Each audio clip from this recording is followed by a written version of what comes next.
আজকে সৌদি আরব সহ যারা পেট্রো ডলার খেয়ে চুপ করে বসে আছেন, আপনাদেরকে একটা কথা জানিয়ে দিতে চাই যে ইসরায়েলেরও কিন্তু ইরানের সাথে খুব ভালো সম্পর্ক ছিল। আপনারা সকলেই সেটা জানেন। আজকে ইসরায়েল ইরান আক্রমণ করেছে, আপনারা চুপ করে বসে আছেন। এমনও দিন আসতে পারে যেই দিন ইসরায়েল আপনার দেশে আক্রমণ করবে, সেই দিন এমন কোন মুসলিম বিশ্ব বেঁচেই থাকবে না যে আপনাকে সাহায্য করবে, আপনার পক্ষে কথা বলবে।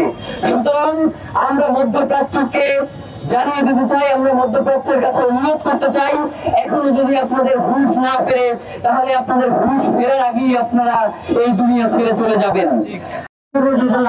প্রত্যক্ষ নজরে ইসরায়েল বিভিন্ন দেশে হামলা করে।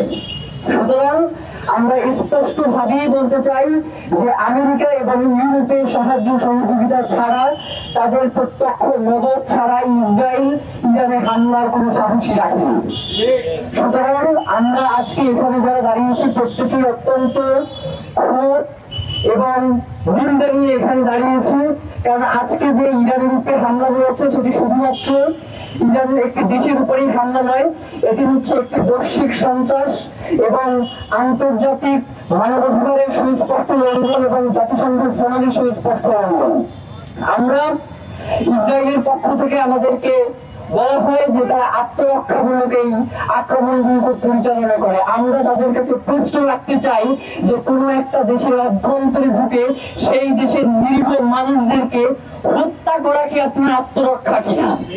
সুতরাং যারা এই ধরনের বাণী আমাদের সামনে উপস্থাপন করে, যারা এই ধরনের শান্তি চুক্তির নামে ছলচাতুরি করে এবং পরিপ্রেক্ষিতে আমরা দেখতে পাই যে গাজা উপত্যকা তারা দখল করে ফেলে, তারা গোলান মালভূমি দখল করে ফেলে, তারা পশ্চিম তীর দখল করে ফেলে, তারা ফিলিস্তিনকে তাদের কবজায় নিয়ে যেতে চায়।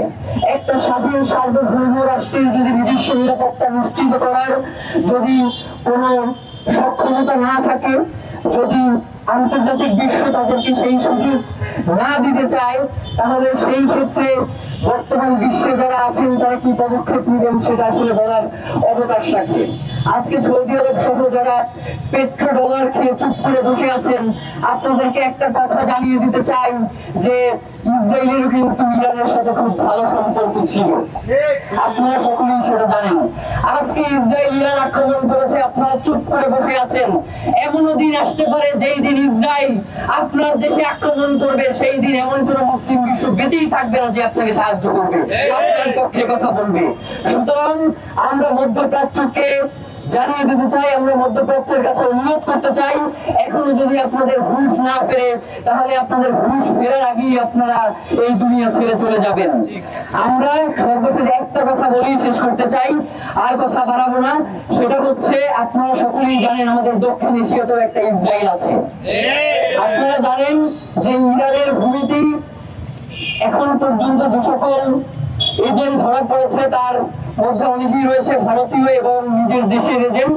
সুতরাং নিজ দেশে যদি গাদ্দার তৈরি না হয়, তাহলে অপর দেশের কিন্তু সেই দেশে আক্রমণ করে খুব একটা সুবিধা পাওয়ার কথা না।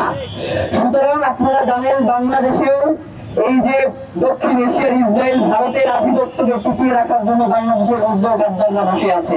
সুতরাং বর্তমান রাষ্ট্র এখনো যদি এই গাদ্দারদের ব্যাপারে কোন গুরুত্বপূর্ণ পদক্ষেপ নিতে না পারে, তারা যদি এখনো রাজনৈতিক সমীকরণ দিয়ে গাদ্দারদেরকে চিন্তা করে, তাহলে আজকে ইরানের যে অবস্থা হয়েছে, আজকে ফিলিস্তিনের যে অবস্থা হয়েছে, আজকে বিশ্বের বিভিন্ন দেশের মুসলিমদের কাশ্মীরের উইঘুরের যে অবস্থা হয়েছে, আপনার সেই অবস্থা হতে বেশি সময় লাগবে না। সুতরাং এখনো সময় আছে, আপনি সামরিক দিক থেকে নিজেকে শক্তিশালী করুন। আপনি বিভিন্ন দেশের সাথে সামরিক বিশ্লেষকদের সাথে কথা বলে নিজ দেশের সামরিক সক্ষমতা কিভাবে বাড়ানো যায় সেই চেষ্টা করুন। আমরা সর্বশেষ একটা কথা বলে শেষ করতে চাই, আমরা ইরানের পক্ষে দাঁড়ানোর জন্য শুধুমাত্র মুসলিম হইতে হবে এইটাই আমরা বিশ্বাস করি না। আজকে ইরান মাজলুম, আমরা ইরানের পক্ষে দাঁড়িয়েছি। কালকে যদি কোনো অমুসলিম রাষ্ট্র মাজলুমতার শিকার হয়, তারা যদি জালেমের ধারা আক্রমণের শিকার হয়, আমরা তার পক্ষেও দাঁড়াবো। পুরো বিশ্বে আমরা যুদ্ধ চাই না, আমরা চাই শান্তি। কিন্তু আমাদেরকে যদি যুদ্ধের দিকে ঠেলে দেওয়া হয়, আমাদেরকে যদি শান্তিতে বাঁচতে দেওয়া না হয়, তাহলে আমরাই যদি যুদ্ধের দিকে ধাবিত হই, সেই দিনগুলো আসলে খুবই ভয়াবহ আকার ধারণ করবে। সুতরাং বাংলাদেশের পক্ষ থেকে যাতে আরো স্পষ্ট করে বিবৃতি দেওয়া হয় পররাষ্ট্র মন্ত্রণালয়ের পক্ষ থেকে। আমরা সেই দাবি জানিয়ে আজকের এই